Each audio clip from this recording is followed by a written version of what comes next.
Okay, గ్లాడ్సన్ ప్రార్థన చేయనా? ప్రార్థన చేసుకుందాం. దయగల దేవ, జీవం గల రాజా, నాయన నీకు వందనాలు చెల్లిస్తున్నాం తండ్రి. యొక్క సమయాన్ని బట్టి ప్రభా నీకు వందనాలు చెల్లిస్తున్నాం నాయన. నేను ఉదయం నుంచి ఇంతవరకు మమ్మల్ని కాచి కాపాడినందుకు ప్రభా నీకు వందనాలు చెల్లిస్తున్నాం తండ్రి. ముఖ్యంగా ఈ యొక్క సమయంలో సంఘంగా సహవాసంగా ప్రభా ఈ రీతిగా మేము కలవటానికి నైనా మీరు మాకు ఇచ్చిన యొక్క మాధ్యమాన్ని బట్టి ప్రభా నీకు వందనాలు చెల్లిస్తూ ప్రభా, మరి మేము సంఖ్యాకాండము ధ్యానిస్తుండగా, నేర్చుకుంటుండగా, పాఠాలు మరి వింటుండగా నైనా నీ యొక్క జ్ఞానాన్ని వినటానికి తపనతో వచ్చినటువంటి ప్రతి ఒక్క బిడ్డ కొరకు మేము ప్రార్థిస్తున్నాం తండ్రి. మరి పాస్టర్ అంకుల్ గారి కొరకు మేము ప్రార్థిస్తున్నాం నైనా. మరి ఇది మాకు చెప్తుండగా, నేర్పిస్తుండగా నైనా మా మనసులు పెట్టి అలాగే జ్ఞానం సంపాదించుకోవడానికి నైనా మీరు మాకు ఇచ్చిన యొక్క అద్భుతమైన సమయాన్ని బట్టి వందనాలు చెల్లిస్తూ, మరి నేర్చుకున్నది జ్ఞానంగా ప్రభా, ఆధ్యాత్మికంగానే కాకుండా ప్రభా జ్ఞానంలో కూడా మేము బిబ్లికల్ గా పెంచుకోవడానికి నేను ఈ యొక్క మీరు మాకు ఇచ్చిన యొక్క అద్భుతమైన కృపను బట్టి వందనాలు చెల్లిస్తూ క్రీస్తు పేరిట వేడుకుంటున్నాం తండ్రి. ఆమేన్.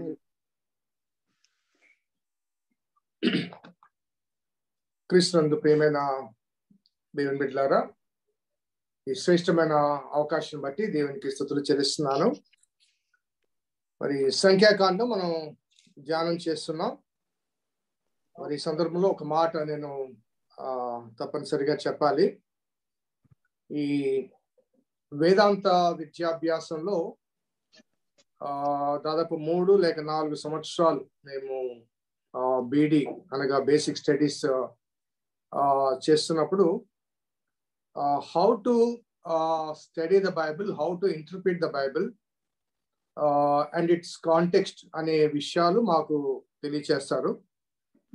ఆ తర్వాత ఫర్దర్గా మేము ఫర్దర్ స్టడీస్కి వెళ్ళే కొద్ది ఎక్సిజిటికల్గా అనగా వివరణాత్మకంగా ఒక్కొక్క పాఠ్యభాగాన్ని ఎలా ధ్యానం చేయాలో అవి నేర్పిస్తుంటారు. అలా నేర్పించినప్పుడు కూడా బైబిల్ అంతటి మీద కాకుండా క్రొత్త నిబంధన అయితే క్రొత్త నిబంధన, పాత నిబంధన అయితే పాత నిబంధన, దాంట్లో కూడా కొన్నిసార్లు సువార్తలు అయితే సువార్తలు, పత్రికలు అయితే పత్రికలు, ఇలా నేరో చేసుకుంటూ వెళ్లాల్సి వస్తుంటుంది. బైబిల్ మొత్తం మీద ధ్యానం చేయడం, వర్డ్ టు వర్డ్ స్టడీ చేయడం అనేది బైబిల్ కాలేజెస్ లో మాకు తెలియచేయరు. కానీ ప్రాక్టికల్ లైఫ్ లోకి వచ్చినప్పుడు, పాస్టరల్ లైఫ్ లోకి వచ్చినప్పుడు తప్పనిసరిగా వివిధ పాఠ్యాంశాల మీద మేము మెసేజెస్ ప్రిపేర్ కావాలి. కాబట్టి వర్డ్ టు వర్డ్ స్టడీ చేయటానికి ఒక అవకాశము లేకపోతే ఒక విధానం మాకు అనుగ్రహించబడుతుంది. కాబట్టి మనం ఇప్పుడు చేసిన ధ్యానము థియోలాజికల్ కాలేజ్ పరిధి దాటి మనం ముందుకు వెళ్తున్నాం అన్న వాస్తవాన్ని ఒకసారి నేను మీకు జ్ఞాపకం చేస్తున్నాను. సో థియోలాజికల్ కాలేజెస్ పరిధి దాటి బయటకు వచ్చినప్పుడు ఆ ధ్యానాంశంలో వివిధ పండితుల అభిప్రాయాలు సేకరించి వాటికి అనుగుణంగా మనము ధ్యానం చేయడం అనేది జరుగుతూ ఉంటుంది. సో కాబట్టి ఈ ప్రిపరేషన్ లో మరి ఎక్కువగా నేను వివిధ పండితుల అభిప్రాయాన్ని బట్టి అదే రీతిగా వర్డ్ స్టడీ, ఆయా పదముల యొక్క నేపథ్యాన్ని జ్ఞాపకం చేసుకుంటూ ఈ స్టడీకి నేను ప్రిపేర్ అవుతూ ఉంటాను. అందుకే సిస్టమాటిక్ బైబిల్ స్టడీ అనే ఆ పేరు పెట్టడం జరిగింది. So coming to the text, మనము సంఖ్యాకాండంలో మరొక ప్రధానమైన అంశం లోనికి మనం వస్తున్నాం. 11వ అధ్యాయం మొదలుకొని సంఖ్యాకాండాన్ని ఇంగ్లీష్ భాషలో ది బుక్ ఆఫ్ నంబర్స్ అని అంటారు. దానికి ఇంకొక పేరు అనగా వాడుకలో ఇంకొక పేరు అంటే ది బుక్ ఆఫ్ మోమోస్, మోమరి, సనుగుట, గునుగుట అధికంగా కనిపించే గ్రంథం ఈ సంఖ్యాకాండం. కాబట్టి ఎక్కువగా మనకు ఆయా సందర్భాల్లో ఆయా విషయాల గురించి ఆయా వ్యక్తులు సనిగిన అనుభవాలు కనబడుతుంటాయి. సో టెక్స్ట్ లోనికి వెళ్ళక ముందు సనుగుట అనే ఆ మాటను ఒకసారి జ్ఞాపకం చేసుకుంటే, ఎందుకు సనుగుతామంటే అవుట్ ఆఫ్ డిస్సాటిస్ఫాక్షన్. మనకున్న దానితో సంతృప్తి చెందక లేని దాని కొరకు లేకపోతే ఇతరులకు కలిగిన దాని పట్ల ఈర్ష్యని కలిగి సనుగుతూ ఉంటాం. చాలాసార్లు కుటుంబ వ్యవస్థలో కూడా భార్యాభర్తల మధ్య ఈ సనుగుట గొనుగుట అనేది తరచుగా కనబడుతుంటుంది. అనగా ఏవైనా వస్తువులు కావాలన్నప్పుడు ఆ వస్తువులు కొనటానికి భర్త సహకరించకపోతే భార్య సనుగుతుంది. అలాగే భర్తకి ఇష్టమైనవి వడ్డించకపోతే ఆ కూర రుచిగా లేకపోయినా ఇష్టంగా లేకపోయినా భర్త సనుగుతూ ఉంటాడు. అదే రీతిగా తల్లిదండ్రుల మీదకి బిడ్డలు సనుగుతూ ఉంటారు, మాకు అది లేదు ఇది లేదు ఇది లేదని. కానీ సనుగుట అనేది పార్ట్ ఆఫ్ ది లైఫ్. కానీ దేవుడు దాన్ని అంగీకరిస్తున్నాడా అని మనం ఆలోచిస్తే, when God takes control of our situation, మన పరిస్థితిని దేవుడు తన స్వాధీనంలో తీసుకున్నప్పుడు దేవుడు అనుగ్రహించే వాటితో సంతృప్తి చెందకుండా సనుగుట అనేది దైవిక నియమావళికి విరుద్ధం. సో ఎందుకంటే దేవుడు మనకు ఏది అవసరమో అది అందించే శక్తి ఆసక్తి కలిగిన వాడు. He is capable enough to provide everything whatever we require, whatever we demand కాదు, whatever we require, మనకి ఏది అవసరమో అది ఇవ్వగల శక్తి సామర్థ్యత కలిగిన వాడు. కాబట్టి దేవుడు అనుగ్రహించేవి ఎప్పుడు కూడా మన శక్తికి మన సామర్థ్యానికి అతీతమైనవి, కొన్నిసార్లు మనము సంపాదించుకోలేనివి కూడా. అయినప్పటికీ సనుగుతున్నామంటే అది దేవుని దృక్పథములో దృష్టిలో అది కొంత బాధాకరమైన విషయం అనే ఆ విషయాన్ని నేను జ్ఞాపకం చేస్తూ ఈ 11th and 12th chapter God willing ఈ 2 అధ్యాయాల మీద నేను కాన్సన్ట్రేట్ చేయాలనుకుంటున్నాను. సో 11th చాప్టర్లో ప్రారంభంలోని జనులు ఆయాసమును గూర్చి సనుగుచుండగా అది యెహోవాకు వినబడెను. యెహోవా దాన్ని వినినప్పుడు ఆయన కోపము రగులుకొనెను. యెహోవా అగ్నివారులు రగులుకొని ఆ పాలెములో ఒక కొనను దహింపసాగాను. జనులు మోషేకు మొరపెట్టగా మోషే యెహోవాను వేడుకున్నప్పుడు ఆ అగ్ని చల్లారు. 4వ వచనం చూస్తే, వారి మధ్య ఉన్న మిశ్రిత జనము మాంసాపేక్ష అధికముగా కనపరచగా ఇశ్రాయేలును మరలా ఏడ్చి, మాకెవరు మాంసం పెట్టదరు? ఐగుప్తులో మేము ఉచితముగా తిన్న చేపలు, కీరకాయలు, దోసకాయలు, కూరాకులు, ఉల్లిపాయలు, తెల్లగడ్డలు జ్ఞాపకం వస్తున్నవి. ఇప్పుడు మా ప్రాణము సొమసులది, ఈ మన్నాగాక మాకేమి కనబడుతుంది? సో ఈ ఇంట్రడక్టరీ వర్డ్స్ లో సనిగిన అంశాలు మొదటిది ఏంటంటే ఆయాసాన్ని బట్టి. ఎందుకు ఆయాసం వచ్చిందంటే they need to travel, they were travelling. So చిన్న బిడ్డలు ఉన్నారు, పెద్దవాళ్ళు ఉన్నారు, ముసలివారు ఉన్నారు, పశువులు ఉన్నాయి, వారి వెంబడి వారి వస్తు సామాగ్రి ఉంది. కాబట్టి ఒక ప్లేస్ నుంచి మరొక ప్లేస్ కి ప్రయాణం చేసినప్పుడు ఆ అలసట ఆయాసం అనేది సర్వసాధారణమైన విషయం.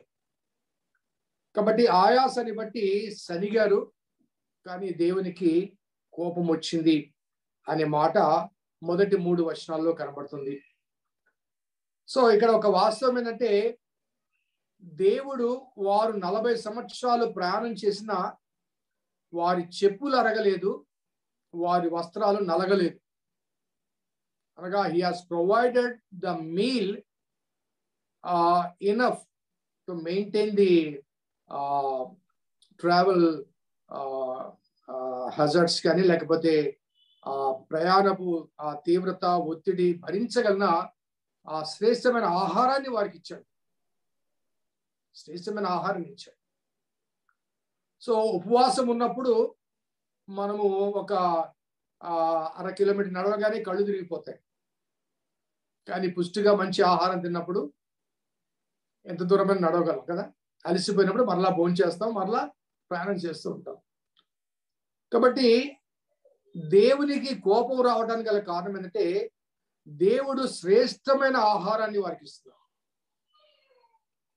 ఆ ఆహారము ఎంత శ్రేష్టమైందంటే ఆ 40 సంవత్సరాల అరణ్యంలో వారికి తిరిగి ఆకలి కలగకుండా, అలసట కలగకుండా, వారి చెప్పులు నలగకుండా ప్రయాణం చేయగల స్థితిని దేవుడు వారికి ఇచ్చాడు. అయినప్పటికీ సరిగారు. సో సెకండ్ ఆస్పెక్ట్ ఏంటంటే మాంసాపేక్ష అధికముగా కనపరిచి. సో ఇక్కడ ఇంకొక అడిషన్ ఏంటంటే వారి మధ్య ఉన్న మిశ్రిత జనము మాంసాపేక్ష అధికముగా కనపరచగా ఇశ్రాయేలు మరలా ఏడ్చి మాకెవరు మాంసం పెట్టెదరు. అక్కడ ఒక కొత్త రేస్ కనబడుతుంది, మిశ్రిత జనము అని. ఇశ్రాయేలు మాత్రమే కాకుండా వారితో కలిసి మరికొందరు ప్రయాణం చేశారు, మరికొందరు ఉన్నారు. 12వ అధ్యాయంలో మనకు కూషు దేశస్తురాల్ని మోషే పెళ్లి చేసుకుంటాడు కదండి. So there are some people. వీరు ఎవరు అనే దానికి ఒక 2 లేక 3 రీజన్స్ ఉన్నాయి. ఒకటి ఏంటంటే ఐగుప్తు దేశంలో ఏ రీతిగా అయితే ఇస్రాయేల్ మైగ్రేట్ అయ్యి అక్కడ నైల్ నది తీర ప్రాంతము వారికి వ్యవసాయానికి బాగుంది కాబట్టి అక్కడ సెటిల్ అయ్యారు. అదే రీతిగా వివిధ ప్రాంతాల నుంచి వచ్చి అక్కడ సెటిల్ అయిన వారు కూడా ఇస్రాయేల్తో పాటుగా బానిసత్వాన్ని భరిస్తూ వచ్చారు. కాబట్టి ఎప్పుడైతే ఇస్రాయేల్ వెళ్తున్నారో వాళ్ళతో పాటు వీరు కూడా బయలుదేరి వచ్చి ఉంటారు అన్నది ఒక ఆలోచన. రెండవ ఆలోచన ఏంటంటే ఇస్రాయేల్ అక్కడ ఐగుప్తులో 400 సంవత్సరాలుగా పైబడి ఉన్నప్పుడు డెఫినెట్ గా దెర్ వాస్ ఇంటర్ మ్యారేజెస్. స్థానికులతో పాటుగా వీరు కూడా వివాహాలు ఇచ్చిపుచ్చుకునే అనుభవాలు. ఎందుకంటే 400 years పైన వారు అక్కడ ఉన్నారు. మనకు తెలుసు యోసేపు భార్య ఐగుప్తీయురా. సో ఆ రీతిగా వారితో ఆ వివాహ బంధాలు ఏర్పడ్డాయి. కాబట్టి వీరు బయలుదేరి వచ్చినప్పుడు వారి బంధుత్వాన్ని బట్టి ఈ మరికొన్ని జాతుల వారు కూడా బయలుదేరి ఉండవచ్చు. వారికి మాంసాపేక్ష అధికముగా కనపరిస్తే వారిని బట్టి ఇశ్రాయేలు ఏడ్చారు అని. ఫర్ ఎగ్జాంపుల్ ఇశ్రాయేల్లో ఎవరైనా ఒకరు స్థానిక ఐగుప్తీయురాలు మ్యారేజ్ చేసుకున్నారు అనుకోండి. ఆమె నాన్ వెజిటేరియన్. పొద్దున్న లేసి ఆమెకు తప్పనిసరిగా మాంసం ఉండాలి. ఆమె వచ్చి భర్త దగ్గర గొరుగుతుంటే ఏం చేస్తాడు భర్త కదా? మాంసాపేక్ష కలిగిన అధికముగా కనపరిస్తే ఇశ్రాయేలు ఏడ్చారు. అనగా భార్య నాకు మాంసం కావాలంటే భర్త ఏడ్చలేదు, భర్త మాంసం కావాలంటే భార్య ఏడ్చి. సో ద టోటల్ కమ్యూనిటీ ఆ మాంసాపేక్ష అనే ఆ భావానికి వారు లోనయ్యారు. మాత్రమే కాకుండా వారు చెప్తున్న అంటే ఇప్పుడు మా ప్రాణము సొమ్మసిల్లింది, వీఆర్ ఫెయింటింగ్. మాకి మాంసాహారం లేకపోతే ఏమవుతుంది, కళ్ళు తిరిగిపోతున్నాయి. దేవుడు వారికి ఏం అనుగ్రహించాడు దానికి 6వ వచనం చూడండి. ఈ మన్నా కాక మా కన్నుల ఎదుట మరి ఏమీ లేదని చెప్పుకొనిరి. మన్నా కొత్తిమీర గింజవలే ఉండెను, చూపునకు అది బోలం వలె ఉండెను. జనులు తిరుగుచూ దాన్ని కూర్చుకొని తిరుగట విసిరి లేక రోట దంచి పెన మీద కాల్చి రొట్టె రుచి దాని రుచి క్రొత్త నూనె రుచి వలె ఉండెను. దాని రుచి క్రొత్త నూనె రుచి వలె ఉండెను అని అక్కడ రాయబడింది. మరి ఆ మన్నా వారికి అనుగ్రహించబడ్డప్పుడు ఒకసారి మనము నిర్గమకాండంలో కూడా ఒకసారి చూద్దాం. నిర్గమకాండంలో ఆ మన్నా యొక్క రుచి గురించి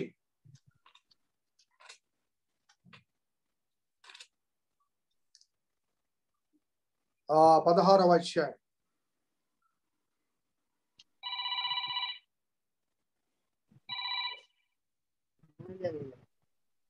ఒక్క నిమిషం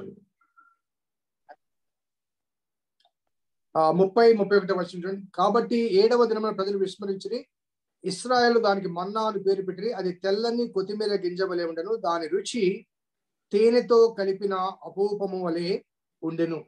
అనగా తేనెతో కలిపిన దానిగా స్వీటెస్ట్. సాధారణంగా స్వీట్ ఎక్కువగా ఉంటే మనకేమవుతుంది, ఎక్కువ తింటే పోతుంది, వెగటి కొడుతుంది. రోజు బిర్యానీ తినగలమా? రోజు బిర్యానీ తిన్నా కానీ మనకి సహించదు. కాబట్టి దో God was providing them the best of the best, దేవదూతల ఆహారాన్ని వారికి అందిస్తున్నప్పటికీ కూడా వారి వెగటు కలిగి వారు ఏమన్నంటే ఇది కొత్తిమీర గింజ వలె ఉంది, మా కనుదట ఇది తప్ప ఇంకేమీ లేదు, 40 సంవత్సరాలు ఇదే భోజనం తినాలా, పొద్దున సాయంత్రం ఇదే భోజనం తినాలా అని సనిగిన అనుభవాలు మనకు కనబడుతున్నాయి. చాలాసార్లు ఈ సనుగుట అనేది, అనగా ఈ భోజన విషయాల్లో సనుగుట అనేది మనము గమనిస్తే మనము కష్టపడి సంపాదించుకుని ఆ సంపాదన ద్వారా మరి కొనుక్కొని వండుకొని తిన్నప్పుడు ఈ సనుగుట కనిపించదు. ఈ సనుగులాట ఎప్పుడు కనపడుతుందంటే ఉచితంగా ఎవరైనా ఇచ్చినప్పుడు సనుగుట. మనకు ఆదిమ సంఘ ప్రారంభంలో కూడా 6వ అధ్యాయంలో హెబ్రీ జాతి గ్రీకు మాట్లాడు స్త్రీలు తమ పట్ల చిన్న చూపు చూశారు అని గ్రీకు భాష మాట్లాడు స్త్రీలు హెబ్రీ భాష మాట్లాడు స్త్రీల మీద సనిగారు, భోజనం కొరకు సనిగారు. ఎందుకు? ఆదిమ సంఘం అక్కడ అందరికీ భోజనాలు పెట్టింది కాబట్టి. సో నాకు చాలా సంతోషం ఏంటంటే రీసెంట్ గా మనము చేసిన ఈ పూర్ ఫీడింగ్ ఈ కార్యక్రమంలో మనం పేదవాళ్లకు ఆహారాన్ని పంచిపెట్టడానికి వెళ్ళినప్పుడు అక్కడ సనగడం కానీ లేకపోతే పోటీలు పడడం కానీ వచ్చి ఎక్కువగా తీసుకోవడం కానీ జరగల. మొదట భయపడ్డాం, ఒక్కొక్కరు వచ్చి 5-6 ప్యాకెట్లు తీసుకుంటారేమని చెప్పేసి. కానీ ఒక ప్యాకెట్ తీసుకుని ఎవరి పాటికి వాళ్ళు పోతానే ఉన్నారు తప్ప అక్కడ సనిగినట్టుగా కానీ లేకపోతే రోజు ఇదే ఆహారమా అని అడగడం కానీ అట్లా కనబడ. చాలా సంతోషం వేసింది. ఎందుకంటే మనకు ఉచితంగా దొరికింది ఏదైతే మహాభాగ్యం, కళ్ళకెత్తుకొని వారు భోంచేశారు. కానీ ఇక్కడ మనం గమనిస్తే వారు సనిగినట్ల భోజనం కొరకు సనిగినట్లుగా మనకు కనబడతా ఉంది. ఇంకొక మాటలు చెప్పాలంటే ఐగుప్తులో మేము ఉచితముగా తినిన, వీళ్ళు బానిసలండి, వారు యజమానులు వీరికి ఉచితంగా పెట్టే భోజనము వడ్డించిన వేడి ఆహారం పెడతారా, మిగిలిపోయిన ఎండు ముక్కలు పెడతారా చెప్పండి? మిగిలిపోయిన ఆహారం పెడతారు కదండి, లెఫ్ట్ ఓవర్స్ పెడతారు. కొన్నిసార్లు ఎక్కువ మిగలొచ్చు, కొన్నిసార్లు తక్కువ మిగలొచ్చు, కొన్నిసార్లు డేక్ష అడుగున మాడు కూడా ఉంటుంది. కానీ వీళ్ళ మాటలు చూస్తే ఐగుప్తులో మేము ఉచితముగా తిన్న చేపలు, కీరకాయలు, దోసకాయలు, కూరాకులు, ఉల్లిపాయలు, తెల్లగడ్డలు పేర్లు కూడా జ్ఞాపకం ఉన్నాయి. సో దీన్ని బట్టి గమనిస్తే ఆ మిశ్రిత జనము ఎవరైతే ఉన్నారంటే వారు డెఫినెట్ గా Egyptian origin. They married to Israelites and followed Israelites into the wilderness. కాబట్టి వారు ఐగుప్తు విడిచారు కానీ ఐగుప్తు వాళ్ళు విడిచిపెట్టల. Their mind and heart was still in Egypt. Physically they left Egypt but their mind was still in Egypt. కాబట్టి ఈ సనుగులాట అక్కడ కనబడింది. అప్పుడు 9వ వచనం చూడండి, 10వ వచనం. జనులు తమ తమ కుటుంబములలో ఎవరి గుడారము ద్వారమునంత వారు ఏడవగా మోషే వినును, యెహోవా కోపము బహుగా రగులు కొనెను. మోషే విన్నాడు, దేవుని కోపము అక్కడ రగులు కొన్నట్టుగా కనబడుతుంది. కానీ విచిత్రంగా ఏంటంటే మోషే ఇక్కడ దేవునికి ఒక చిన్నదేంటి చాలా పెద్ద కంప్లైంట్ చేస్తున్నాడు చూడండి.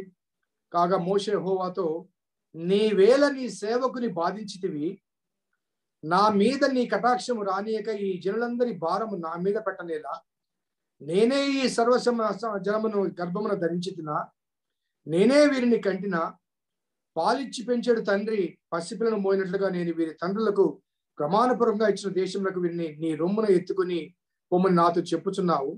ఈ సమస్త ప్రజలకు ఇచ్చినకు మాంసము నాకెక్కడిది? వారు నన్ను చూచి ఏడ్చుచు తింటకు మాకు మాంసం నడుచున్నారు. ఈ సమస్త ప్రజలను ఒంటిగా మోయ నా వలన కాదు, అది నేను భరింపలేని భారము. నీవు నాకిట్లు చేయదలిచినట్లా నన్ను చంపుము, నా మీద నీ కటాక్షం వచ్చినట్లా నేను నా బాధను చూడకున్నట్లు నన్ను చంపుము. సో చాలాసార్లు కుటుంబాల్లో కూడా ఏదైనా సమస్య వచ్చినప్పుడు భార్యాభర్తల మధ్య ఈ భావన వస్తుంది, నేనే కన్నానా, నాకే ఈ రెస్పాన్సిబిలిటీయా, నీకు భారం లేదా, నీకు బాధ్యత లేదా అని భార్యాభర్తలు ఈ ఫ్యామిలీ రెస్పాన్సిబిలిటీస్ మీద ఏ రీతిగా ఒకరినొకరు సనుక్కుంటుంటారో దాదాపుగా అదే ఇక్కడ కనబడుతుంది.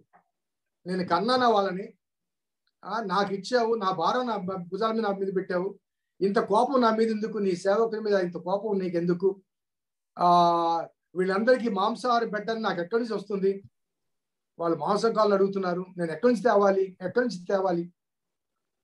చాలాసార్లు అనగా పేదరికంలో కానే కాదు, మనము కొన్నిసార్లు కంఫర్టబుల్ లివింగ్ లో ఉన్నప్పుడు కూడా కొన్ని డిజైర్స్ ఫుల్ఫిల్ చేయలేనప్పుడు ఒక హెడ్ ఆఫ్ ది ఫ్యామిలీ మామూలుగా మాట్లాడే మాట, ఎక్కడి నుంచి తీసుకొని రావాలి, ఎంతమందికని ఇవ్వాలి, ఎలా తేవాలి, ఈ మాటలు it's quite natural in the family. So Moses as the head of the family అతను ఇంకెవరికో కంప్లైంట్ చేయలేడు కాబట్టి is complaining to God who has given him the responsibility to lead the people through the wilderness. కాబట్టి ఈ భారం నా వల్ల కాదు, కావాలంటే నన్ను చంపేసే బాబు, నా వల్ల కాదు, ఈ రెస్పాన్సిబిలిటీ ఇంకొకరికి ఇచ్చేయమని చెప్పడం అనేది అక్కడ ఒక చిన్న కంప్లైంట్ ఇవ్వడం మనకు కనబడుతుంది.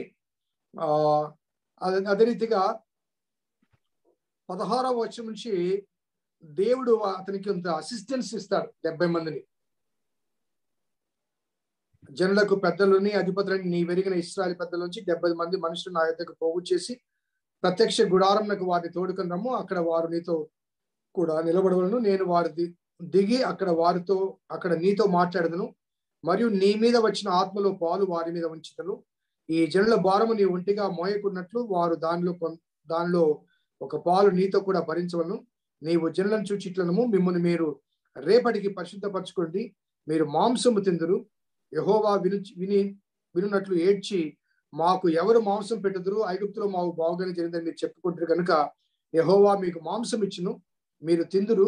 1 దినము కాదు, 2 దినములు కాదు, 5 దినములు కాదు, 10 దినములు కాదు, 20 దినములు కాదు, 1 నెల దినముల వరకు, అనగా అది మీ నాసికారంధ్రంలోంచి వచ్చి మీకు అసహ్యం పుట్టు వరకు దాన్ని తిందురు. ఏలనగా మీరు మీ మధ్య ఉన్న యెహోవాను నిర్లక్ష్యం చేసి ఆయన సన్నిధిని ఏడ్చి ఐగుప్తులోంచి ఎందుకు వచ్చితిమి అని అందిరి.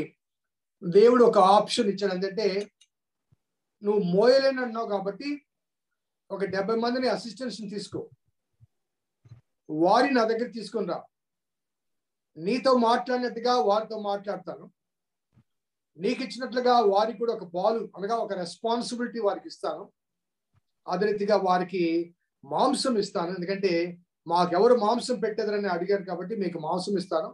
1 దినము కాదు, 2 దినాలు కాదు, 3 దినాలు కాదు, 1 నెల దినముల వరకు మీకు మాంసం ఇస్తాను.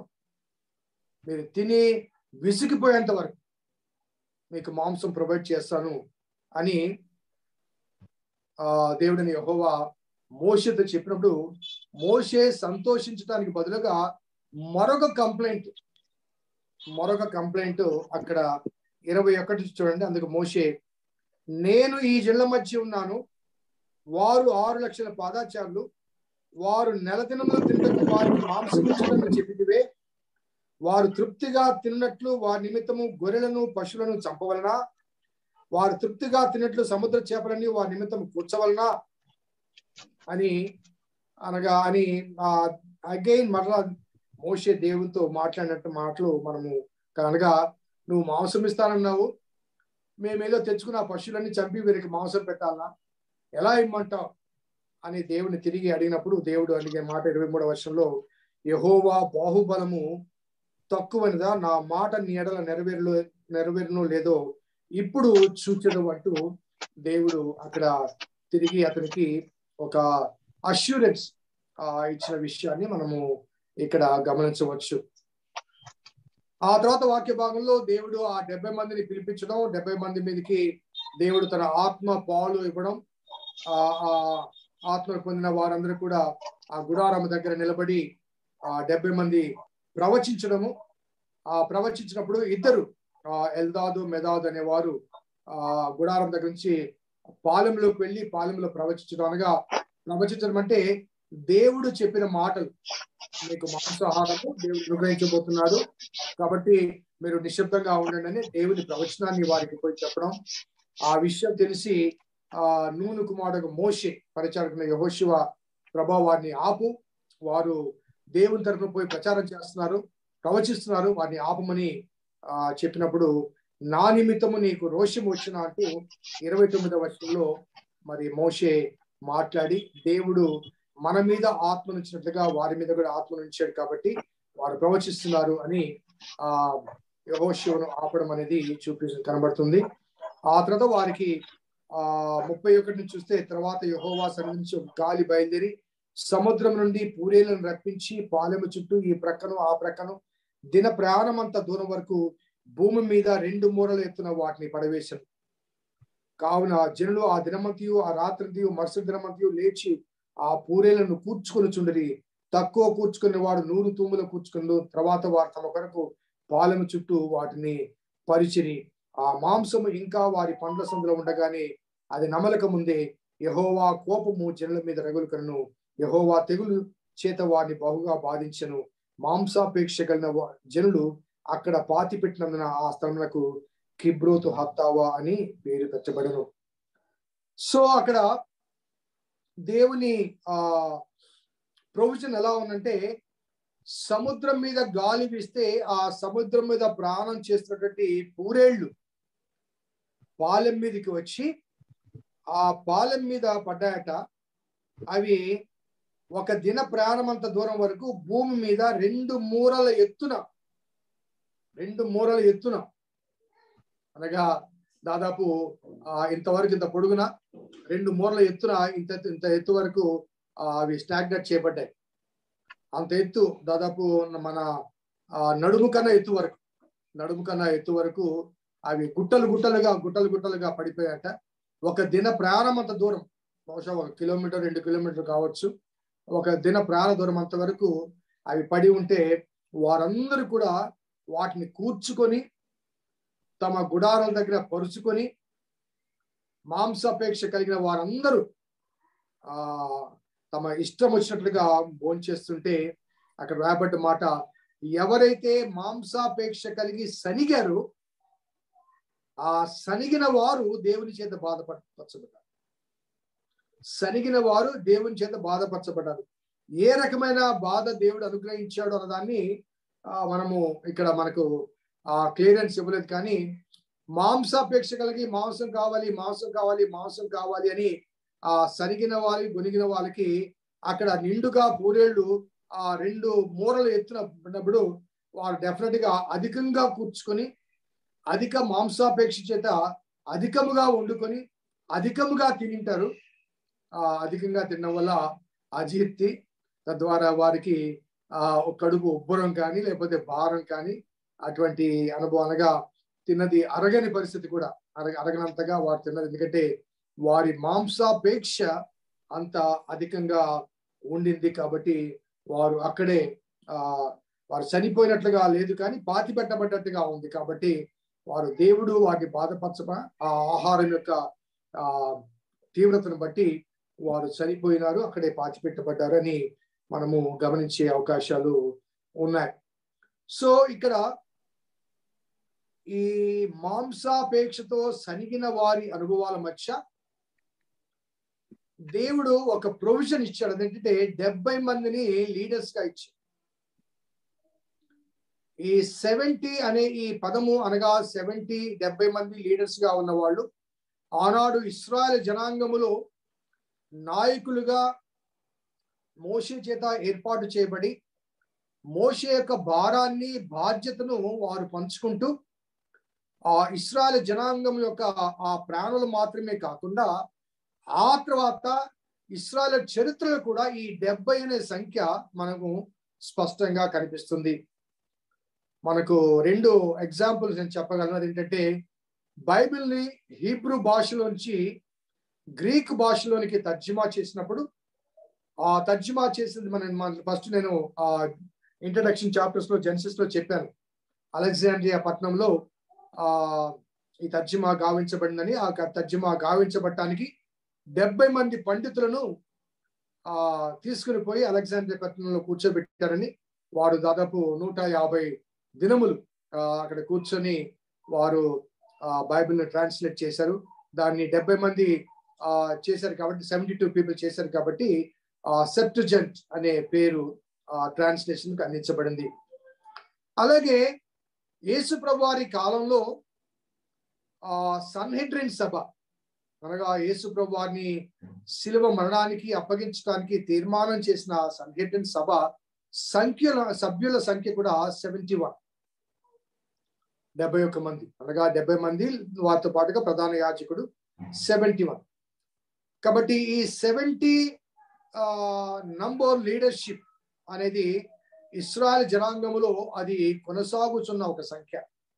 ఆ తర్వాత కాలంలో బైబిల్లో కూడా అక్కడక్కడ ఈ 70 మంది నాయకులు అనే మాట, లేకపోతే ప్రతినిధులు, ప్రజాప్రతినిధులు అనే మాటలు, లేకపోతే గోత్ర ప్రతినిధులు అనే మాటలు అక్కడక్కడ మనకు కనబడుతూ ఉంటాయి. కాబట్టి the introduction of the imparting of the leadership, మోషే తన భారాన్ని, మనకు తెలుసు ఆ నిర్గమకాండంలో 16వ అధ్యాయంలో మోషే మామ వచ్చి, నువ్వు పొద్దు నుంచి సాయంత్రం వరకు ఈ నాయకత్వం అనగా తీర్పులు తీరుస్తూ ఉన్నావు, నువ్వు అలసిపోతావు, నీ ఆరోగ్యం మంచిది కాదు, వారికి జస్టిస్ చేయలేవు, మరి పొద్దు నుంచి సాయంత్రం వరకు వాళ్ళు నీ ముందర లైన్ గా ఉంటారు, మరి ఎక్కువసేపు లైన్ లో ఉన్నవారు అలసిపోతారు, కాబట్టి యు మేక్ 10 మందికి ఒకరిని, 20 మందికి ఒకరిని, 50 మందికి ఒకరిని, 100 మందికి ఒకరిని ఇట్లా నాయకులుగా ఏర్పాటు చేయమని చెప్పడం అనేది మనకి అక్కడ ఒక ప్రపోజల్ కనిపిస్తుంది. అలాగే మోషే సినాయి కొండ మీదకి వెళ్ళినప్పుడు కూడా 70 మంది వస్తారు, కొండ దిగువ భాగంలో వారు ఉంటారు. మోషే యెహోషువ మాత్రమే ఆ కొండ పైకి వెళ్తారు.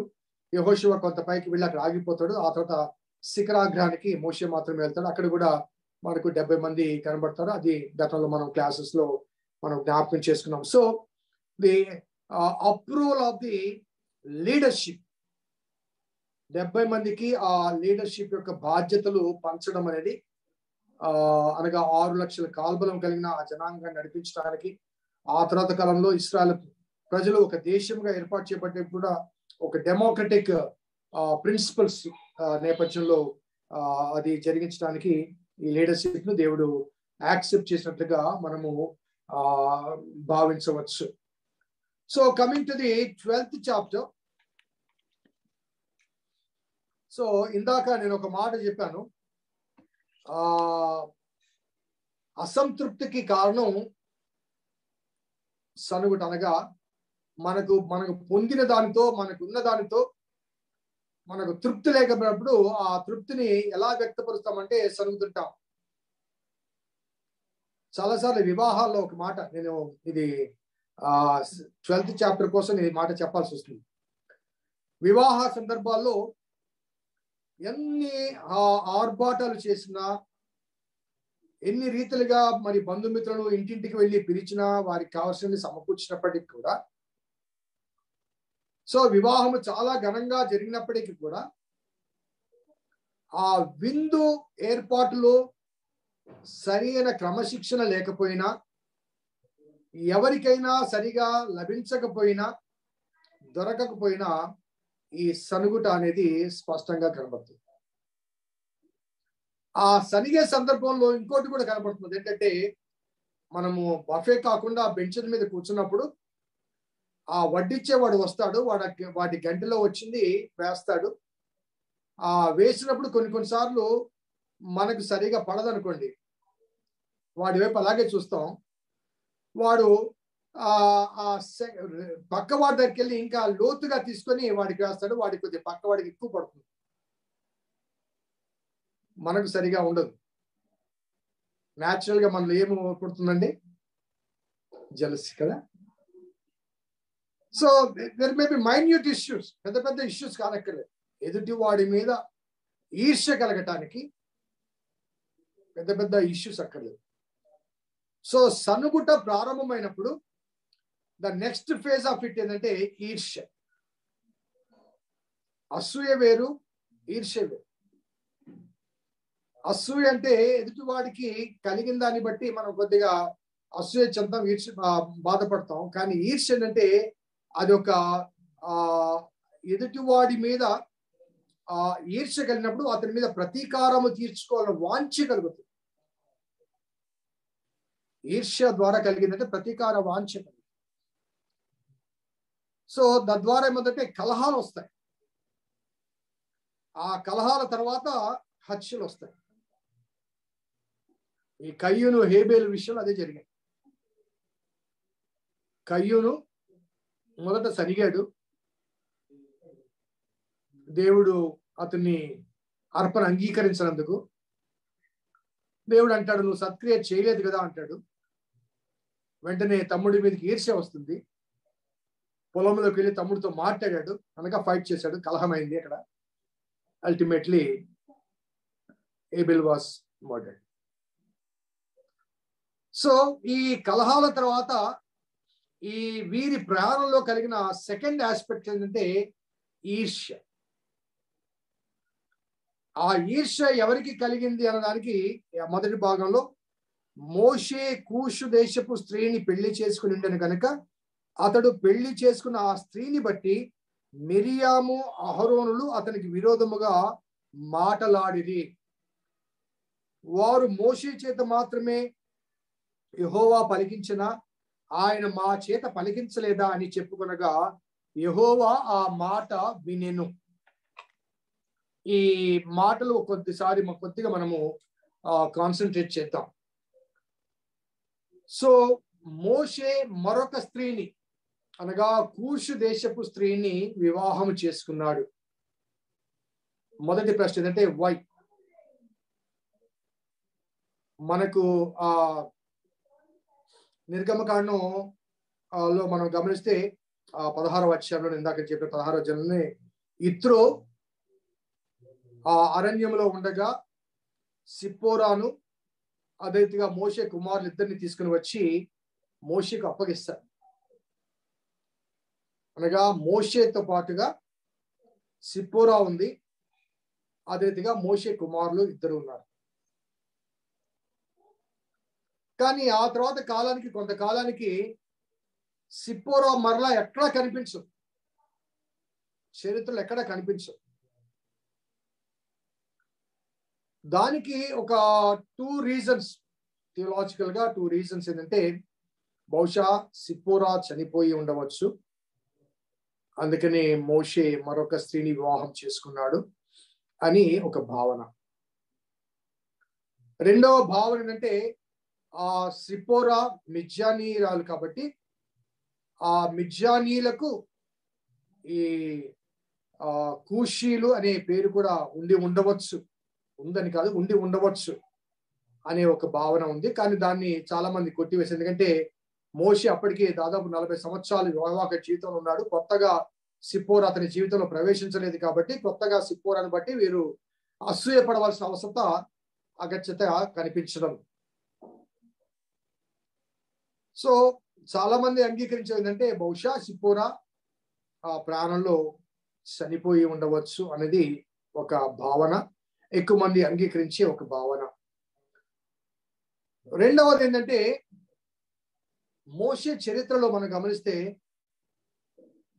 ఆ సమయంలో కానీ ఆ తర్వాత కాలంలో కానీ మోషే భార్య కానీ మోషే కుమారులు కానీ ఎక్కడ కూడా చరిత్రలో కనిపించదు. అహరోను తర్వాత అహరోను యాజకత్వాన్ని అహరోను కుమారులకు ఇవ్వబడింది, వారి తర్వాత వారి సంతానానికి ఇవ్వబడింది. కానీ మోషేకి అందించబడిన నాయకత్వం మోషేతోనే ఆగిపోయింది.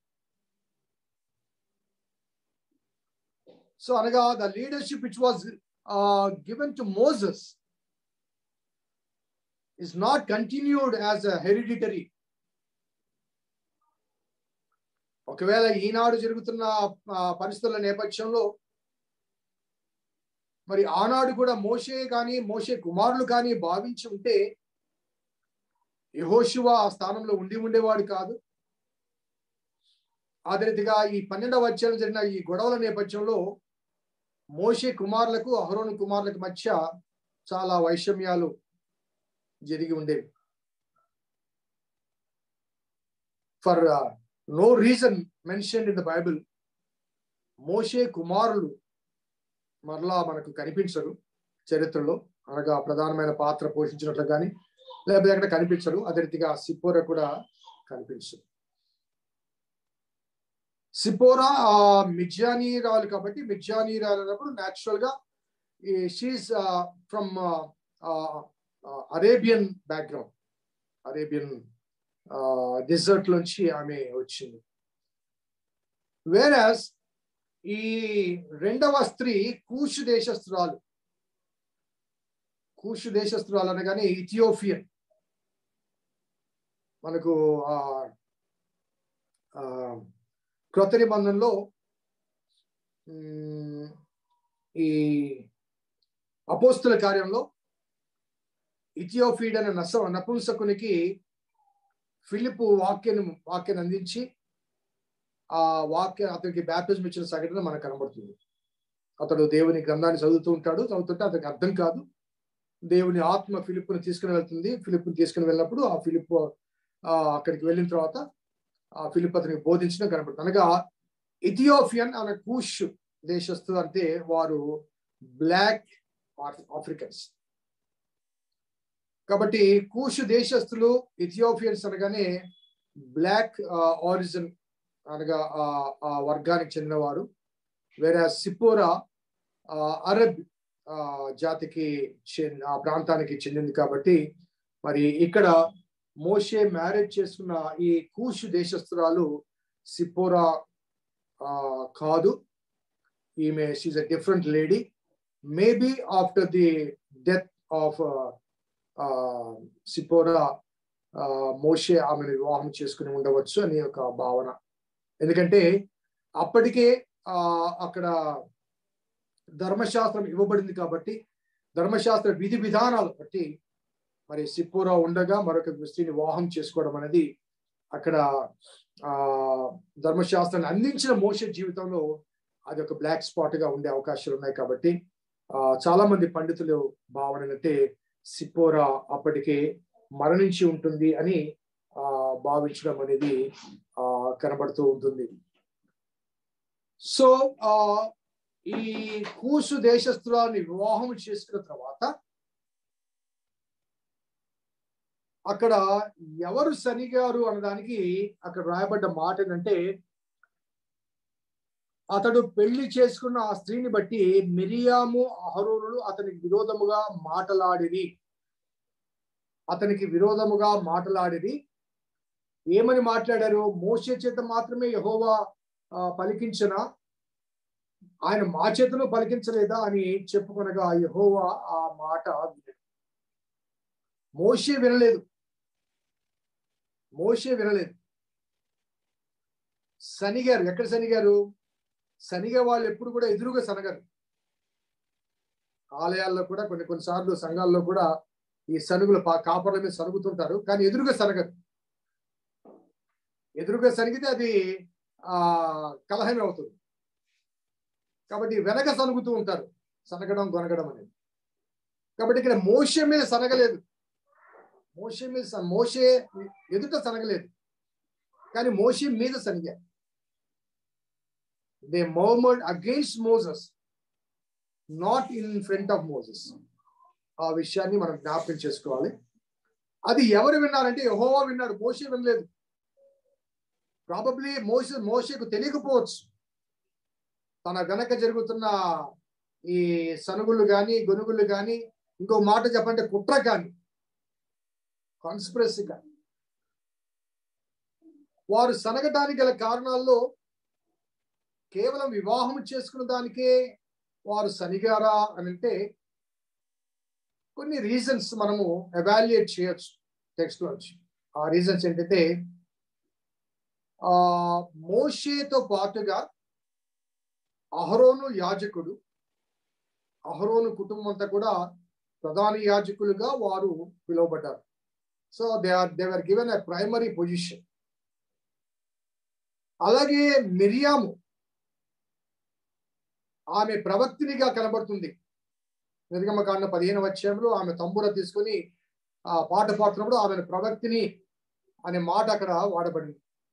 She is a ప్రాఫెటెస్.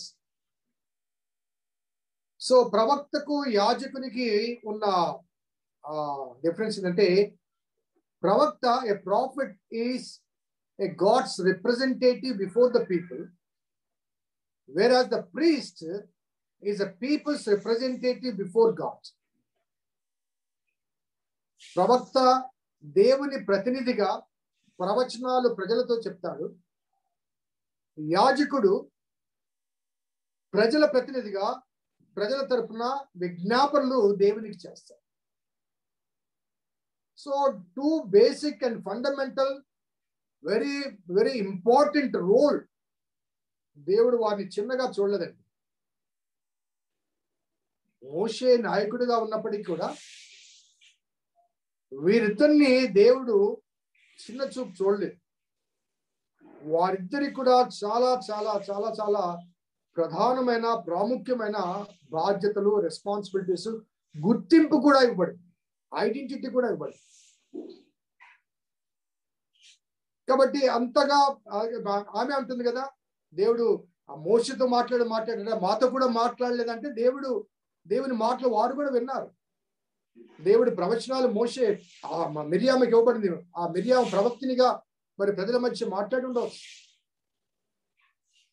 అలాగే గతంలో మనము గమనించాం, నిర్గమకాండం 10వ వచనంలో ఈ మిరియాము భర్త హూరు అక్కడ అమలేకులతో యుద్ధం జరుగుతున్నప్పుడు ఆ మోషే 2 చేతులు ఎత్తి పట్టుకోవడానికి ఒక పక్కన అహరోను ప్రధాన యాజకుడు, మరొక పక్కన హూరు అనగా మిరియాము భర్త ఆ చేతులు ఎత్తి పట్టుకుంటారు. అలాగే ప్రత్యక్ష గుడార నిర్మాణానికి ఆర్కిటెక్ట్స్ గా నియమించబడ్డ వాళ్ళలో బెసలేలు. ఆ బెసలేలు ఎవరంటే హూరు కుమారుడు. ఆ హూరు ఎవరంటే మిరియాము భర్త. So Miriam family also given a primary and prominent position in the life of Israel during the wilderness time. Miriam కుటుంబానికి ప్రాధాన్యత ఇవ్వబడింది. అలాగే అహరోను కుటుంబం అయితే వంశపారంపర్యం అనగా క్రీస్తు ప్రధాన యాజకుడిగా వచ్చేంత వరకు కూడా యాజకత్వ నిర్వహణ అనేది అహరోను కుమారులకు, అహరోను సంతతికి అందించబడింది. It's not one day affair, లేకపోతే వన్ ఆఫీస్ అఫైర్ కాదు. It's a continuous.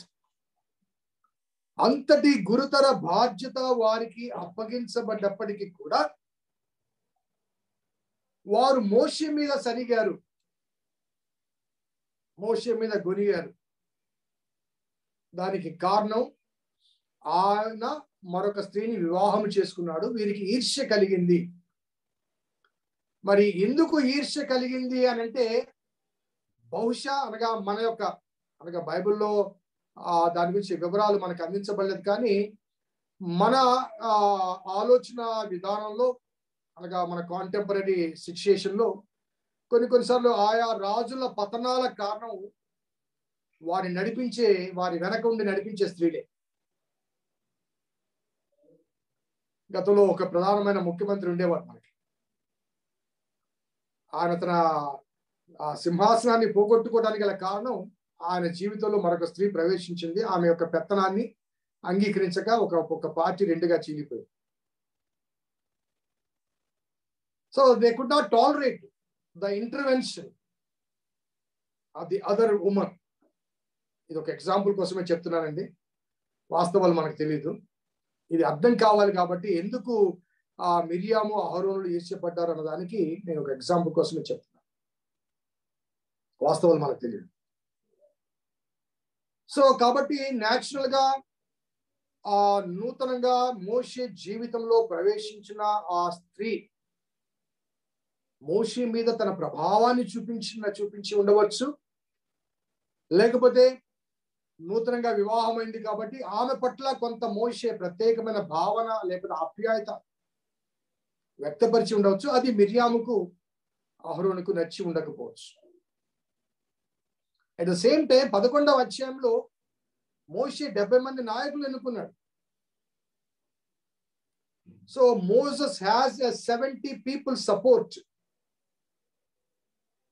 మోషే బాధ్యతకు 70 మంది అతనికి అనుచరులు ఉన్నారు, సహాయకులు ఉన్నారు. సో ఇవన్నీ కూడా మోషే మీద వారు ఈర్ష్యపడటానికి నేను చెప్పాను, సనుగుట మొదటిది, రెండవది ఈర్ష్య. కాబట్టి ఈర్ష్య పడటానికి ఒక అవకాశం ఉంది. కానీ మోషే ఎదురుగా వారు మాట్లాడలేదు, ఈ మోషే ఎదురుగా వారు సనగలేదు, మోషే ఎదురుగా వారు ఈర్ష్య వ్యక్తపరచలేదు. ఇక్కడ రాయబడ్డ మాట, యెహోవా ఆ మాట వినెను. జాగ్రత్త గమనించండి. దేవుని చేత ఎన్నిక చేయబడి దేవుని చేత నడిపించబడే ఆ నాయకుడైన మోషే, ఆ నాయకుని మీద ఎవరు తిరుగుబాటు చేసినా లేకపోతే సనిగినా గునిగినా ఆ నాయకుడికి వినిపించకపోవచ్చు, కనిపించకపోవచ్చు, కానీ ఆ నాయకుని నియమించిన దేవుడు వింటాడు, తీర్పు తీరుస్తాడు. That's what happened in this chapter. So మోషే ఆ మాట, యెహోవా ఆ మాట విని, మోషే భూమి మీద ఉన్న వారందరిలో మిక్కిలి సాత్వికుడు అని చెప్పి, యెహోవా మీరు ముగ్గురు ప్రత్యక్ష గుడారమునకు రండని హఠాత్తుగా మోషే, అహరోను, మిర్యాలకు ఆజ్ఞ ఇచ్చెను. ఆ ముగ్గురు రాగా యెహోవా మేఘస్తంభములోంచి దిగి ప్రత్యక్ష గుడారం యొక్క ద్వారం మీద నిలిచి అహరోను, మిర్యాములను పిలిచిరి. వారిద్దరు రాగా ఆయన నా మాటలు వినుడి అంటూ దేవుడు వారితో మాట్లాడడం మనం గమనించాం. హఠాత్తుగా అనే మాట ఎవరిని ఉద్దేశించంటే మోషేని ఉద్దేశించనగా, Moses did not know what happened behind. వెనక ఏమి జరిగిందో తెలియదు. సడన్ గా దేవుడు మీ ముగ్గురు రమ్మన్నాడు, అర్థం కాలేదు మోషే, ఏం జరిగిందో తెలియదు. సో ఆ పిలవటానికి ముందుగా దేవుడు చెప్పిన మాట ఏంటంటే, మోషే ఈ భూమి మీద ఉన్న వారందరిలో మిగుల సాత్వికుడు. Statement, the very statement by God himself. ఆ సాత్వికత్వాన్ని గతంలో మనం చూస్తాం. దేవుడు వారందరినీ కూడా సంహరించాలనుకున్నప్పుడు వారి తరపున మరి మోషే విజ్ఞాపన చేయడం, వారి తరపున బ్రతిమలాడుకోవడం, కావాలంటే నా ప్రాణం తీసుకో, నీ జీవగ్రంథం నుంచి నా పేరు తొలగించు అని వారి తరపున బ్రతిమలాడు. సాత్వికత్వం. సాత్వికత్వం అనేది అనగా మీక్నెస్. ఆ meekness is not a weakness, బలహీనత కాదు. అనగా నిస్సహాయ స్థితిలో సరెండర్ కావడం కాదు సాత్వికం అంటే. సాత్వికులు ధన్యులు, వారు భూలోకమును స్వతంత్రించుకొందురు. They capture the world, capturing the world సాత్వికత్వం ద్వారా. సో సాత్వికత్వం యొక్క డిఫరెంట్ మన మీనింగ్స్ మనకు వస్తే, controlling all your emotions and powers in spite of pain, suffering, humiliation, and negative instances. మనకు శక్తి ఉండి కూడా సమస్త శక్తిని స్వాధీనంలో ఉంచుకొని, అది ఎక్స్ప్రెస్ చేయకుండా అదుపులో ఉంచుకొని, ఆ ఎమోషన్స్ అన్ని కూడా అదుపులో ఉంచుకోవాల శక్తి కలిగిన వాడు సాత్వికుడు. So meekness is the greatest aspect in the life of a human being. ఎందుకంటే అది చాలా అరుదుగా కనిపించే అంశం, చాలా అరుదుగా కనిపించే. యేసయ్య గురించి కూడా చెప్పండి, అనగా దేవుని కుమారుడు అండి, he can do anything. ఆయన దీనుడుగా సాత్వికుడిగా ఒక గార్ధబాన్ని ఎక్కి యెరూషలేము ప్రవేశిస్తున్నాడు. He has surrendered himself to be crucified on the cross. శక్తిహీనుడుగా కాదు, శక్తి కలిగి ఉండి కూడా తన శక్తిని సామర్థ్యాన్ని కంట్రోల్లో పెట్టుకుని అదుపులో ఉంచుకుని దాన్ని ఎక్స్పోజ్ చేయకుండా, దాన్ని వినియోగించకుండా, ఎవరు ఏమన్నా కానీ భరించగల నిగ్రహ శక్తి అనేది సాత్వికత్వానికి సూచన. కాబట్టి అక్కడ మోషే అహరోనును పిలిచాడు దేవుడు, మిర్యామును పిలిచాడు, అక్కడికి రమ్మన్నాడు. అక్కడ రమ్మన్న తర్వాత దేవుడు వారితో మాట్లాడిన మాట మనం గమనించండి. 6వ వచనం, వారిద్దరూ రాగా ఆయన అనగా మోషే లేడు అక్కడ, అనగా మోషే నుంచి వీరిద్దరిని వేరు చేసి మీలో ప్రవక్త ఇండినలా యెహోవానగు నేను దర్శనమిచ్చి అతడు నన్ను తెలుసుకున్నట్లు కలలో అతనితో మాట్లాడుతును. నా సేవకుడైన మోషే అట్టివాడు కాడు, అతడు నా ఇల్లంతట్లో నమ్మకమైన వాడు. నేను గూఢభావంతో కాదు, దర్శనమిచ్చి ముఖాముఖిగా అతనితో మాట్లాడదును. అతడు యెహోవా స్వరూపము నిదానించి చూచును. కాబట్టి నా సేవకుడైన మోషేకు విరోధముగా మాట్లాడటకు మీరేలా భయపడలేదనను. యెహోవా కోపము వారి మీద రగులు కనుక ఆయన వెళ్ళిపోయేను. అక్కడ దేవుడు వారిద్దరిని పిలిచి చెబుతున్న మాట ఏంటంటే, నా సేవకుడైన మోషే విరోధముగా మీరు మాట్లాడడానికి మీరు తెగించారు. మీరులో ప్రవక్త ఉంటే ఆ ప్రవక్తతో నేను ఎలా మాట్లాడతానంటే దర్శనముల ద్వారా, కళ ద్వారా మాట్లాడతాను. వేరాజ్ మోషేతో ముఖాముఖిగా మాట్లాడతాను. ఇక్కడ ఒక చిన్న క్లారిఫికేషన్ నేను ఇవ్వాలనుకుంటున్నాను. దర్శనములు, కళలు అనే ఈ రెండు పదాలు ఇక్కడ వాడబడ్డాయి. దర్శనం అనేది ముందు చూపు, అనగా ముందు భవిష్యత్తులో మనకు దేవుడు ఏమి చేయాలి మన ద్వారా అనుకున్నాడో అది మనకు ఒక రూపంలో చూపిస్తాడు, అనగా ఒక విజన్. అది దేవుని ద్వారా కలిగిందంటే అది సక్సెస్ చేయడానికి దానికి కావాల్సిన ఎన్విరాన్మెంట్ కానీ రిసోర్సెస్ కానీ దేవుడు అనుగ్రహిస్తాడు. వేరే కళలు అనేవి మనము నిద్రపోతున్నప్పుడు వచ్చేవి, నిద్రలో వచ్చేవి. దర్శనానికి నిద్ర అక్కర్లేదు. అలాగే కూర్చుంటాం, మనం దేవుని వాక్యాన్ని ధ్యానం చేస్తుంటాం, లేకపోతే మనం ఏదో ప్రణాళికలు వేస్తుంటాం.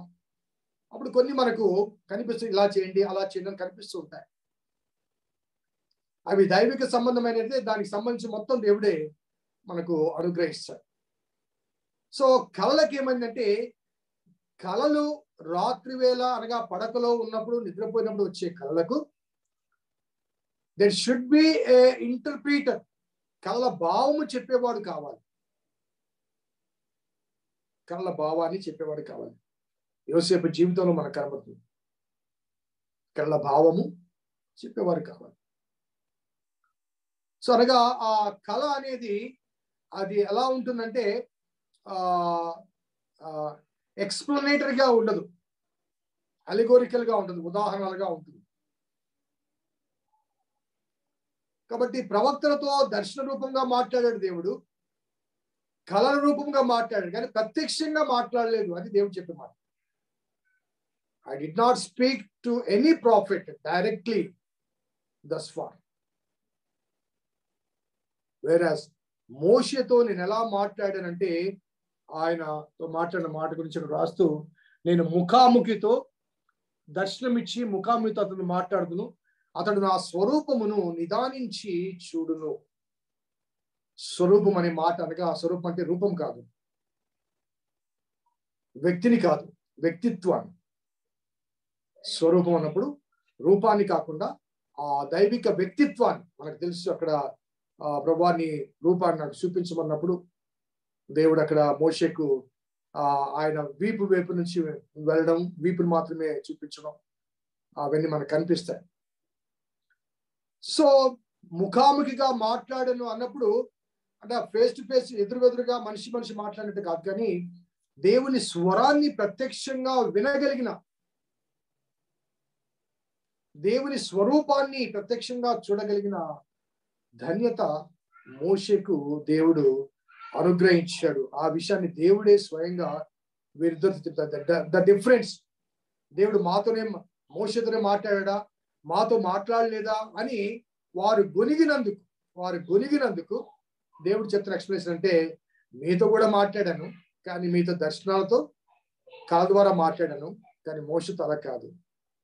మోషే నా ఇల్లంతట్లో నమ్మకమైన వాడు, ఈజ్ ద మోస్ట్ ట్రస్టీవర్తీ, నమ్మకమైన వాడు. కాబట్టి అతనితో నేను డైరెక్ట్ గా మాట్లాడతాను, ముఖాముఖిగా మాట్లాడతాను, నా స్వరూపాన్ని చూస్తాడు అని దేవుని కోపము వారి మీద రగలుగా ఆ దేవుడు అక్కడి నుంచి వెళ్ళిపోయాడు. సో వెళ్ళిపోయిన వెంటనే అక్కడ జరిగిన ఒక విషయం ఏంటంటే 9వ వచనం, మేఘము ఆ ప్రత్యక్ష గుడారం నుంచి ఎత్తబడను, అప్పుడు మిరియాము హిమము వంటి తెల్లని కుష్టుగలదాను. అహరోను మిరియాను వైపు చూసినప్పుడు ఆమె కుష్టుగలదిగా కనబడను. అహరోను అయ్యో నా ప్రభు అంటూ అహరోను మోషేకు విజ్ఞాపన చేస్తాడు. ఇక్కడ మరొక క్లారిఫికేషన్ నేను మీకు ఇవ్వాలి. అదేంటంటే సనిగింది ఇద్దరు, కానీ పనిష్మెంట్ ఎవరికి ఇచ్చారు? మిరియాంకు మాత్రమే ఇచ్చారు, అహరోనుకి ఇవ్వలేదు. సో దానికి ఒక 2 రీజన్స్ నేను మీకు తెలియచేయాలనుకుంటున్నాను. మొదటిది, టెక్స్ట్ లో ఉన్న రీజన్ బట్టి మనం గమనిస్తే 12వ అధ్యాయము 1వ వచనం చూడండి. అతడు పెళ్లి చేసుకున్న ఆ స్త్రీని బట్టి మిరియాము అహరోనులు అతనికి విరోధముగా మాట్లాడిరి. అలాగే 4వ వచనంలో మీరు ముగ్గురు ప్రత్యక్ష గుడారము రండని హఠాత్తుగా మోషే అహరోనును మిరియామునకు ఆజ్ఞ ఇచ్చారు. ఇక్కడ క్రమం చూడండి. ఆ మొదటి వచనంలో మిరియాము అహరోను ఇద్దరు సనిగారు. దేవుడు ఎవరిని పిలిచారు? మోషే, అహరోను, మిరియాం. ఆర్డర్ మారింది. ఇక్కడ మిరియాము వెనక్కి వెళ్ళింది, మోషే, అహరోను, మిరియాం. కానీ మొదటి వచనంలో మిరియాము ముందుకు వచ్చింది. కాబట్టి మెయిన్ కంటెన్షన్, ప్రధానమైన సమస్య ఎవరికి కలిగిందంటే మిరియాముకు కలిగింది. ఇద్దరు స్త్రీల మధ్య కలిగిన కలహం. ఒక మాట చెప్పాలి. సో మిరియాముకు ఈర్ష్య పుట్టింది. వీడు నా తమ్ముడు, వీడిని నేను కాపాడాను, నేను తీసుకెళ్లి ఐగుప్తులో రాజుగారి ఇంట్లో పెట్టాను, నేను ప్రవక్తిని, నిన్నగాక మొన్న వచ్చింది, ఈమె పెత్తనం ఏంటి? ఇలాంటి భావన బహుశా మిరియాము జీవితంలో కలిగి ఉండవచ్చు. It's possible. అలాగే అక్కడ ఆ సెంటెన్స్ వారు మాట్లాడను అనే ఈ మాట ఆ ఎండింగ్ ఫెమినైన్ జెండర్ లో కనబడుతుంది. ఫెమినైన్ జెండర్ లో కనబడుతుంది. హీబ్రూ భాషలో ఫెమినైన్ జెండర్ లో కనబడుతుంది. కాబట్టి దాన్ని బట్టి గ్రామటికల్ గా ఏమని అర్థం చేసుకోవచ్చు అంటే, మాట్లాడింది మిరియాము, అహరోను పక్కనే ఉన్నాడు. అనగా అహరోను సపోర్ట్ తెచ్చుకుంది, అన్నను సపోర్ట్ తెచ్చుకుంది. అన్నను కానీ తమ్ముడు కానీ, బహుశా అహరోను అన్న తమ్ముడు తెలియదు, కానీ అహరోను సపోర్ట్ తెచ్చుకుంది. అహరోను యొక్క లక్షణం ఏంటి చెప్పండి? అహరోన్లో లీడర్షిప్ క్వాలిటీస్ లేవు. అహరోన్లో లీడర్షిప్ క్వాలిటీస్ లేవు. కొండ మీద ఉన్నప్పుడు అందరూ కలిసి మాకు మోషే ఏమయ్యాడు ఏమో అంటే అనగానే మీరందరూ కలిసి బంగారం తెచ్చి నేను దూడ చేస్తాను. దూడ చేసి మొత్తానికి అక్కడ యెహోవా ఇదే అన్నాడు. ఆఖరికి మోషే వచ్చి అడిగితే నాకేం తెలియదు, వాళ్ళే చేశారు. సో బేసికలీ అహరోను ఎవరు ఏది చెప్తే వారి ప్రభావానికి లోనయ్యే బలహీన మనస్తత్వం కలిగిన. కాబట్టి ఎప్పుడైతే మిరియాము వచ్చి ఆ మోషే యొక్క ఆ స్త్రీ, ఆ కూషు దేశస్తురాల మీద కంప్లైంట్ చేసిందో, కంప్లైంట్ చేసి తనకు సపోర్ట్గా అహరోను తెచ్చుకుంది. That may be the reason for God cursing Miriam rather than Aaron. The second reason, theological reason, అదేంటంటే అహరోను అప్పటికే ప్రధాన యాజకుడిగా నియమించబడ్డాడు, ద హై ప్రీస్ట్. ఆ లేవి కాండంలో మనం చూస్తాం, ఎవరైనా పాపం చేస్తే, తప్పు చేస్తే, ఆ కుష్ఠరోగం కలిగినప్పుడు వారు ప్రధాన యాజకుని దగ్గరికి రావాలి. ఆ ప్రధాన యాజకుడు పరీక్షించి అతనిలో కుష్టు ఉందో లేదో చూచి, కుష్టు ఉంటే పాలెం వెలుపలికి పంపించాలి. ఆ కుష్టు తగ్గిపోతే అతను చెల్లించాల్సిన సొమ్ము చెల్లించి అతనికి సర్టిఫై చేసి పాలెంలోనికి అనుమతించాలి. అనుమతించక ముందు మళ్ళీ 7 దినములు బయట క్వారంటైన్లో ఉంచాలి. సో అహరోన్ యొక్క బాధ్యత అనగా fundamental responsibility as a high priest, తప్పు చేసిన వారు, పాపము చేసిన వారు, కుష్టు వ్యాధి కలిగినప్పుడు, చర్మ వ్యాధి కలిగినప్పుడు పరీక్షించవలసిన అహరోనికే కుష్టు వస్తే ఇక ఎవరు అతన్ని పరీక్షిస్తారు? నా మొదటి ప్రధాన యాజకుడు అహరోనుకే కుష్టు వస్తే డెఫినెట్ గా అహరోను కానీ అతని కుటుంబం కానీ వెలివేయబడాలి.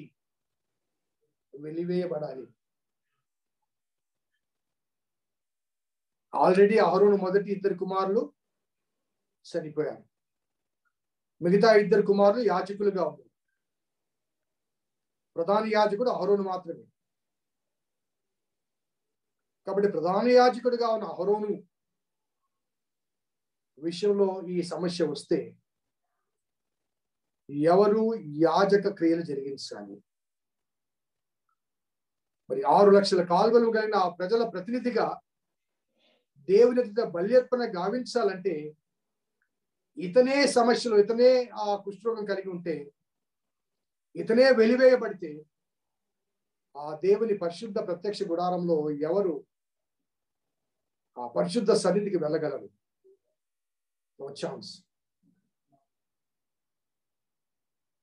సో కాబట్టి మరి చాలా మంది యొక్క భావన, since Miriam was the inspirer or instigator for this problem, ఈ తిరుగుబాటుకు ప్రధాన కారణం ఆమె కాబట్టి దేవునికి తెలుసు. ఎందుకంటే దేవుడు ఆ మాట వినను, యెహోవా ఆ మాట వినను అనగా దేవుడు మాట విన్నప్పుడు ఎవరు మాట్లాడి ఉంటారు, ఎవరు కంప్లైంట్ చేసి ఉంటారు? మిరియాము కంప్లైంట్ చేసి ఉండవచ్చు. దాన్ని సపోర్ట్ చేశాడు అహరోను. కాబట్టి దేవుడు వారిద్దరిని పిలిచాడు. మోషే గురించి దేవుడు సర్టిఫికేషన్ ఇచ్చాడు. ఆ తర్వాత దేవుని కోపం రగులుకుని వెళ్ళిపోయాడు. వెంటనే మిరియాము కుష్ఠరోగము కలిగింది. ఆ తర్వాత అది జరిగినప్పుడు అహరోన్, ఒకసారి మనం గమనిద్దాం, 9 నుంచి అవుతాను 10 నుంచి. మేఘము ఆ ప్రత్యక్ష గుడారం నుంచి ఎత్తబడును, అప్పుడు మిరియాము హిమము వంటి తెల్లని కుష్ఠుగలదాయను. అహరోను మిరియాము వైపు చూసినప్పుడు ఆమె కుష్ఠుగలదిగా కనబడింది. అహరోను, అయ్యో నా ప్రభువా, మేము అవివేకులము, పాపులమైన మేము చేసిన ఈ పాపమును మా మీద మోపవద్దు. తన తల్లి గర్భంలోంచి పుట్టినప్పటికే సగము మాంసము క్షీణించిన శిశు శవములే ఆమెను ఉండనీయకమని మోషేతో చెప్పగా, మోషే ఎలుగెత్తి, దేవా దయచేసి ఈమెను బాగు చేయమని యెహోవాకు మొరపెట్టను. అప్పుడు యెహోవా మోషేతో, ఆమె తండ్రి ఆమె ముఖం మీద ఉమ్మి వేసినట్లా ఆమె 7 దినములు సిగ్గుపడను కదా, ఆమె పాలెము వెలుపల 7 దినములు ప్రత్యేకంగా ఉండవను, ఆ తర్వాత ఆమెను చేర్చుకున్నాను. కాబట్టి మిరియాము 7 దినములు పాలెం వెలుపల గడిపాను. మిరియాము మళ్ళా చేర్చబడి వరకు జనులు ముందుకు సాగరైరి. ఆ తర్వాత జనులు హజరేతు నుండి సాగి పారాను అరణ్యంలో దిగిరి. ఇక్కడ రాయబడ్డ ఈ మాటలు చూస్తే అహరోను ప్రార్థన చేస్తున్నాడు. ఎవరికి? అయ్యో ప్రభువా. ఎవరికి? మోషేకు. మోషేని పిలుస్తున్నాడు అయ్యో ప్రభువా. ఈ పాపం, మేమిద్దరం పాపం చేశాం. ఆమెకి భయంకరమైన కుష్ఠరోగం వచ్చింది. తెల్లటి ఆ ముఖ వచ్చేసి ఆ తెల్లటి కుష్ఠరోగం. ఇక్కడ ఫన్నీ థింగ్ ఏంటంటే, మోషే చేసుకున్న భార్య బ్లాక్, కూసి తీసేస్తున్నారు. ఆమె మీద సనిగినందుకు ఈమెకు వైట్ స్పాట్స్ వచ్చాయి. ద వైటెస్ట్ ఆమె, బ్లాకెస్ట్ ఆమె. సో ఒక జోక్ కోసం నేను చెప్తున్నాను కంపారిజన్.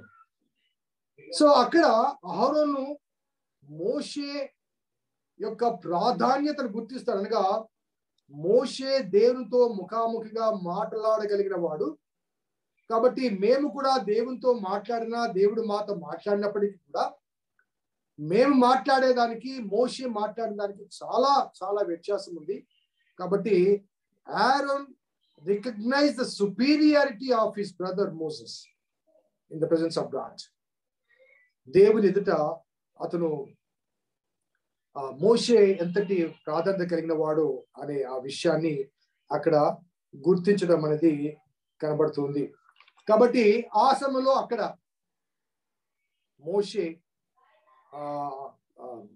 అహరోను మోషేను నా ప్రభువా అని పిలవడంలో మై లార్డ్, దేవుని గురించిన ఆ సంబోధన కాకుండా మై లార్డ్ అనే మాట అనే భావనగా అక్కడ మనము తీసుకునే అవకాశం ఉంది.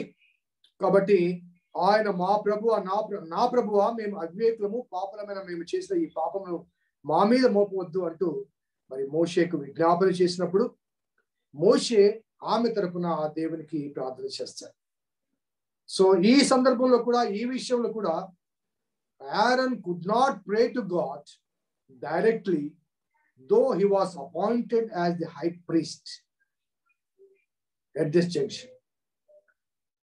ఆయన ప్రధాన యాజకుడిగా ప్రజల తరపున దేవునికి విజ్ఞాపన చేసే ఆ బాధ్యతలో ఉన్నప్పటికీ కూడా ఆ సమయంలో, ఆ సందర్భంలో తాను చేసిన పొరపాటును బట్టి దేవునితో ప్రత్యక్షంగా సంభాషించలేక, సంబోధించలేక, బల్యర్పణ జరిగించలేక మోషేను కోరుకుంటాడు, మోషేను వేడుకుంటాడు, అయ్యో ప్రభువా, ఈమె పాపాన్ని క్షమించు, మా పాపం క్షమించు, ఈమె దోషమును క్షమించు అని. అక్కడ he understands and recognizes the superiority given to Moses by God. మోషే ద్వారా ఇవ్వబడిన ఆ సుపీరియారిటీ అనే దాన్ని అక్కడ గ్రహించడం అనేది మనకు కనబడుతుంది. ఒకసారి మనం నిర్గమకాండం 3-4 వచనం మనం గమనిస్తే మోషే నేను వెళ్ళను, నా వల్ల కాదు, నా వల్ల కాదు, నా వల్ల కాదు అన్నప్పుడు దేవుడు ఆ అహరోనును అతనికి తోడుగా ఇచ్చినప్పుడు నిర్గమకాండం 4వ అధ్యాయం చూడండి 13 నుంచి చెప్తాను. అందుకని అయ్యో ప్రభువా, నీవు పంపదలిచిన వాడినే పంపనగా ఆయన మోషే మీద కోపపడి లేవీడగు నీ అన్నైన అహరోను లేడా, అతడు బాగుగా మాట్లాడగలరని నేను ఎరుగుతున్నా, ఇదిగో అతడు నిన్ను ఎదుర్కొని వచ్చుతున్నాడు, అతడు నిన్ను చూచి తన హృదయం సంతోషించును, నీవు అతనితో కూడా మాట్లాడి అతని నోటికి మాటలు అందించాలి, నేను నీ నోటికి అతని నోటికి తోడై ఉండి మీరు చేయవలసిన దాన్ని మీకు బోధించదును, అతడే నీకు బదులుగా జనులతో మాట్లాడును, అతడే నీకు నోరుగా ఉండును, నీవు అతనికి దేవుడుగా ఉండును, నీవు అతనికి దేవుడిగా ఉండు. అనగా Aaron has no access, direct access to God as long as Moses was there. కాబట్టి మోషేకు మధ్యవర్తిత్వం అక్కర్లేదు, కానీ అహరోనుకు ఆ సందర్భంలో మధ్యవర్తిత్వం అవసరమైంది. కాబట్టి దేవుడు అహరోను మరి దేవునికి ప్రార్థన చేయడానికి, అనగా తన సొంత పొరపాట్ల విషయం, తను తన సహోదరి చేసిన అపరాధం నిమిత్తం దేవునికి ప్రత్యక్షంగా ప్రార్థించలేక పరోక్షంగా మరి మోషే ద్వారా విజ్ఞాపన చేయడం, దేవుడు మరలా మోషే ప్రార్థన ఆలకించి వారిని కనికరించి మరి ఆమె కుష్ఠరోగాన్ని బాగు చేయడం, 7 దినములు ఆమె పాలెము వెలుపల ఉండడం, తిరిగి ఆమె రావడం అనేది మనకు కనిపిస్తుంది. సో 11వ అధ్యాయంలో సనిగిన అనుభవాలు, 12వ అధ్యాయంలో ఈర్ష్య, సెకండ్ స్టేజ్ లోనికి మనం వచ్చాం. 13, 14, 15 అధ్యాయంలో ఇంకా చాలా సనుగుళ్ళు కనబడతాయి, మనకి చాలా సనుగుళ్ళు గొనుగుళ్ళు కనబడుతుంటాయి. అనగా అందుకే నాకు చెప్పాను, the book of Numbers also called by some people as the book of murmuring, సనుగు గొనుగుల గ్రంథం అనే పేరు కూడా కొంతమంది భావిస్తూ ఉంటారు. కాబట్టి ఇప్పటి వరకు జరిగిన ప్రయాణం ఒక ఎత్తు అయితే, మరి సీనాయి పర్వతం నుంచి జరిగే ప్రయాణంలో Moses faces a lot of murmuring and challenges. ఈ కాలమంతా ఈ విషయాలన్నీ కూడా రాబోయే కాలంలో మనము జ్ఞాపకం చేసుకోవచ్చు. మరి జూలియట్ గారు చిన్న ప్రార్థన చేయగలమా?